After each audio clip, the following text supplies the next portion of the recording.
तो यहाँ पर प्रॉब्लम स्टेटमेंट यह है, given an array of size n-1 such that only it contains distinct integers in the range of 1 to n। तो अगर आपको क्वेश्चन समझ नहीं आया तो हम एग्जांपल से समझते हैं। फॉर एग्जांपल हमारे पास एक एरे होगा, लेट्स से 1 2 3 और 5, और इसकी जो फाइनल वैल्यू होगी स्टार्टिंग 1 से ही होगा ऑलवेज, और एंडिंग जो होगा वो हमें मिलेगा, सिर्फ एरे का एंडिंग मिलेगा, लेट्स से 5। और हमें रिटर्न करना है कि 1 से लेकर 5 तक के बीच में कौन सा इंटीजर इसमें नहीं है, मतलब कि यहाँ पर 4 नहीं है, तो हमें 4 रिटर्न करना है। तो आउटपुट शुड बी 4। अब इसको एक मैं आपको दोनों वे से सॉल्व करने का दिखाऊंगा। वन है सिंपल वे में, लेकिन उसमें टाइम कॉम्प्लेक्सिटी काफ़ी हाई है। इसका क्या मतलब है कि it takes a lot of time to compute the process. मतलब कि एक्चुअल में अगर आप कंपनीज में जाए तो we want to reduce the time of our code execution, तो उसके लिए ideal way, minimum time complexity, वो भी हम सीखेंगे जो सारे टेस्ट केसेस से पास हो सकता है, राइट।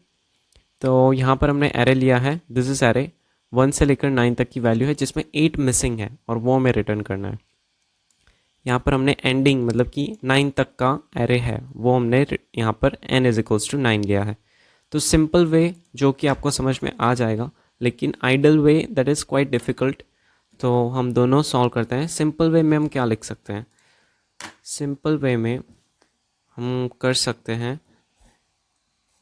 यहाँ पर हमने फंक्शन बनाया है मिसिंग नंबर, जहाँ पर सेल्फ की ज़रूरत नहीं है, सॉरी, एरे और n हम पास करेंगे। तो यहाँ पर पास कर देते हैं एरे और n। ओके, और फंक्शन लिखना स्टार्ट करते हैं। तो फॉर आई इन रेंज 1 से लेकर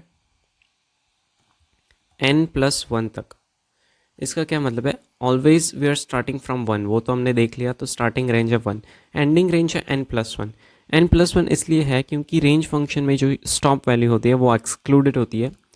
तो यहाँ पर अगर हम 9 लिखे तो वो 1 से 8 तक ही कंसिडर करेगा, बट वी वांट कि वो 1 से 9 तक कंसिडर करे, that's why it is written n+1। फिर हम चेक करेंगे if i not in array, मतलब अगर आई एरे में नहीं है तो यहाँ पर फर्स्ट इटरेशन में आई की वैल्यू होगी 1, तो आई नॉट इन एरे, तो वो कंडीशन फॉल्स है। लेकिन जब आई की वैल्यू 8 आएगी तब i not in array condition true हो जाएगी, तो हम रिटर्न कर देंगे आई को सिंपली, और हमारा प्रोग्राम परफेक्ट रन करेगा। तो लेट्स ट्राई।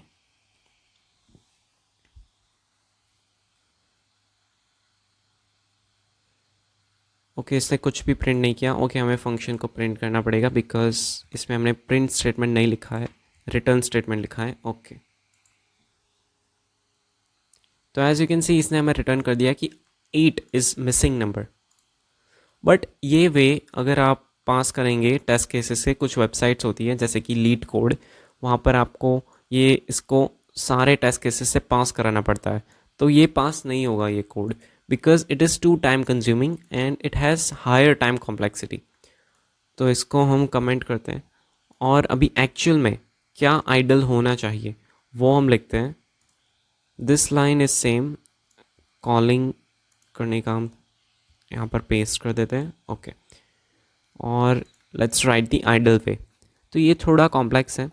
यहाँ पर हम एरे का सम करके वो वैल्यू को डिटरमाइन करेंगे। फॉर एग्जांपल यहाँ पर मैं लिखता हूँ expected sum is equals to n into, फिर ब्रैकेट में n+1 divided by double divided by 2, और यहाँ पर sum is equals to, this is normal sum, जो कि हमें एरे का सम करना है, सम ऑफ द एरे, और हमें रिटर्न कर देना है एक्सपेक्टेड सम माइनस नॉर्मल सम। तो यहाँ पर क्या हो रहा है, n की वैल्यू है 9 हमारे केस में, राइट, n की वैल्यू है 9। तो 9 इंटू 9+1 नहीं होगा, पहले डिवीजन होता है। तो 10 divide by 2 which is equals to 10 divided by 2 which is equals to 5 और 5 into 9 which is 45 right. और अब यहाँ पर आप देखिए सम ऑफ एरे, तो हम सम परफॉर्म करते हैं.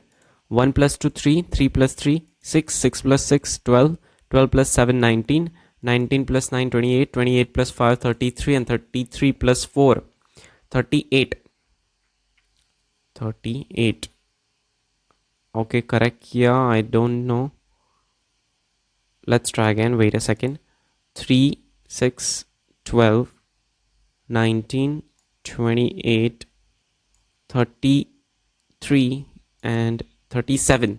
Okay, 37 हो रहा है सम एंड वी आर रिटर्निंग. तो यहाँ पर इस स्टेटमेंट का सम क्या था? 45. कैसे? तो n plus 1 is equals to 10. 10 divided by 2 is 5. फिर ये इसका आंसर आ गया 5. फिर 9 into 5 is 45.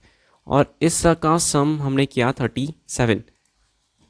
इसका आंसर है 37. इसका आंसर है 45. और हमने रिटर्न किया है एक्सपेक्टेड सम, मतलब कि ये माइनस सम. तो 45 माइनस 37 आ गया है 8 राइट, जो कि हमें चाहिए. 8 हमें चाहिए. तो ये एक बेटर सोल्यूशन है. यहाँ पर सेल्फ नहीं आएगा, सॉरी. ये एक बेटर सोल्यूशन है जो कि हर एक टाइम कॉम्प्लेक्सिटी से पास हो जाएगा और इसमें कोई भी एरर आने के चांसेस नहीं है. तो wait a second. Sum reference before assignment. Okay, तो ये सम फंक्शन है और एक सम वेरिएबल है, तो ये कंफ्यूज हो गया. तो हम डबल एम लिख देते हैं यहाँ पर. तो इससे हमें रिटर्न कर दिया है 8. This is the perfect and ideal way of solving the missing number problem. Okay, thank you. अगर आप चैनल पर नए हैं तो प्लीज़ सब्सक्राइब कर देना. Thank you.